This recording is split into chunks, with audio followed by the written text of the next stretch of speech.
নমস্কার বন্ধুরা, আরও একটি নতুন ব্লগে সবাইকে স্বাগত জানাই। আশা করছি সবাই খুব ভালো আছো আর আমিও খুব ভালো আছি। গতকাল রাতে প্রচণ্ড ঝড় বৃষ্টি হয়েছিল। সেই ঝড় বৃষ্টিতে যে হাওয়াটা বইছিল তাতে ভেন্টিলেট দিয়ে তো প্রচণ্ড জল আসছিল। তার মধ্যে এই ঘরে 4টা ভেন্টিলেট। তার মধ্যে যে ঘরের মধ্যে বিভিন্ন নোংরা আটকে ছিল, যেমন ধরো টিকটিকির পটি বা বিভিন্ন নোংরাগুলো থাকে, সেগুলো আটকে পড়েছিল, সেগুলো ঝড়ের মধ্যে পড়ছিল। তাতে ঘরের সব কিছু নোংরা হয়ে গেছিলো। তাই ভালো করে এটাকে পরিষ্কার করে মুছে নিচ্ছি। আর সকাল সকাল রান্না করে নেব। রান্না করে নিয়ে ডাস্টিং ক্লিনিংয়ের কাজ রয়েছে।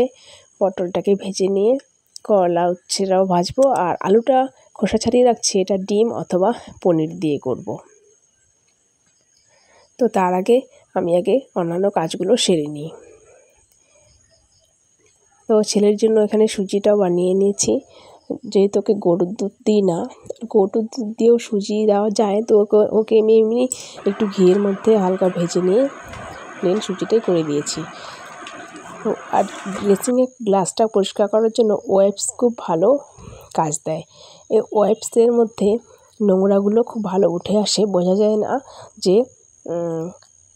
যায় যে কতটা নোংরা জমেছিল। আর জল দিয়ে এই প্লাইয়ের ড্রেসিংগুলো না পরিষ্কার করাই ভালো। সেই জন্য আমি একটা ওয়াইপসই নিয়ে নিই এই আলমারি বা ড্রেসিং টেবিল মোছার জন্য। এগুলো পরিষ্কার করার জন্য আরও একটা ওয়াইপস কিনতে পাওয়া যায়, সেটা অনলাইনে পাওয়া যায় বা কোনো শপিং মলে পাওয়া যায়। যাই হোক, আমার ছেলের জন্য যে ওয়াইপসগুলো ব্যবহার করা হয় সেখান থেকেই আমি সপ্তাহে একটা ওয়াইপস নিয়ে নিলে বা দুটো ওয়াইপস নিয়ে নিলে তাতে কোনো অসুবিধা হয় না।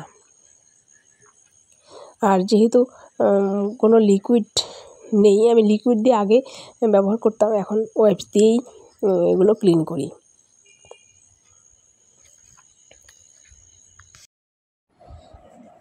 কালকে রাতে প্রচণ্ড বৃষ্টি হয়েছিল, তার সঙ্গে ঝড়। তো এই পাশের দুটো ভেন্টিলেটর গ্রিলের আর এই পাশে দুটো সিমেন্টের, তো এই চারদিক থেকে জল আসছিল, তাতে বিছানা ভিজে গেছিলো।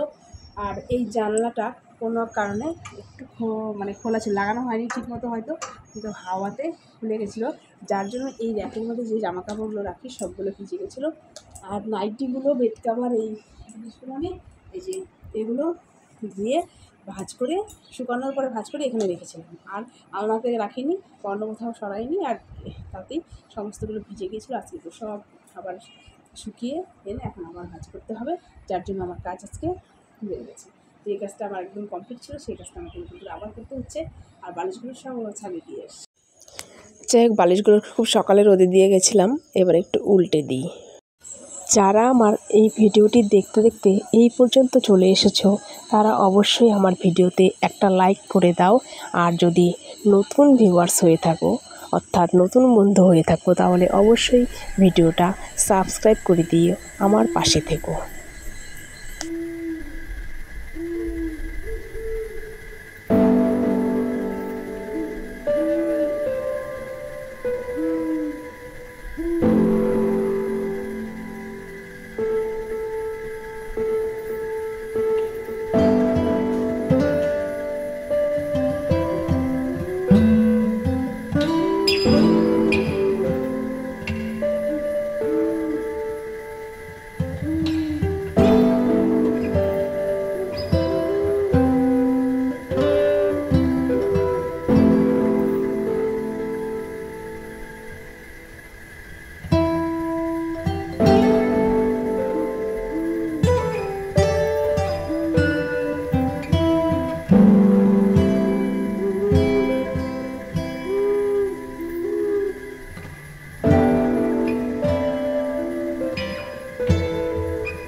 যাকে সারাদিনের কাজকর্ম সেরে রেস্ট করে নিয়েছি। এবার ছেলেও উঠে গেছে, ওকে খাইয়ে দিয়েছি ওর বিকেলবেলার খাবার। মেয়ে যে আর্ট করে সে আর্টের কালারগুলো কী অবস্থা রয়েছে দেখো, অনেক দিন হাত লাগায়নি, এই রঙগুলো কোথায় কোনটা উল্টো পাল্টা হয়ে পড়ে আছে। তো এই কালারগুলো নতুন আনা হয়েছে, আর আগের পুরনোগুলো সব একসাথে জট পাকিয়েছে, তাই এগুলো একটু আলাদা করে দিচ্ছি।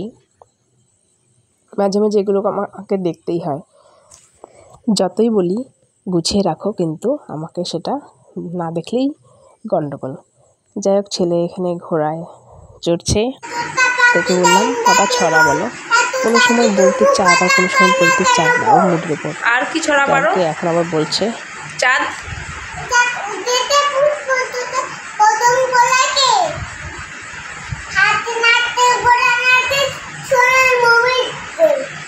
তারপর একটা দোল দোল,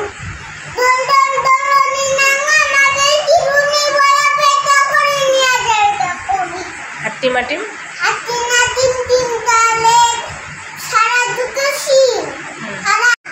জন্নি জন্নি,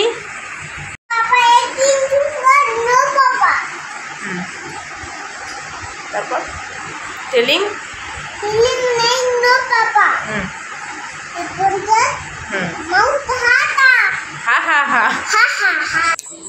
রাতে আর রান্নাবান্নার ঝামেলা নেই, বিরিয়ানি কিনে আনা হয়েছে, তো এটাই রাতের খাবার।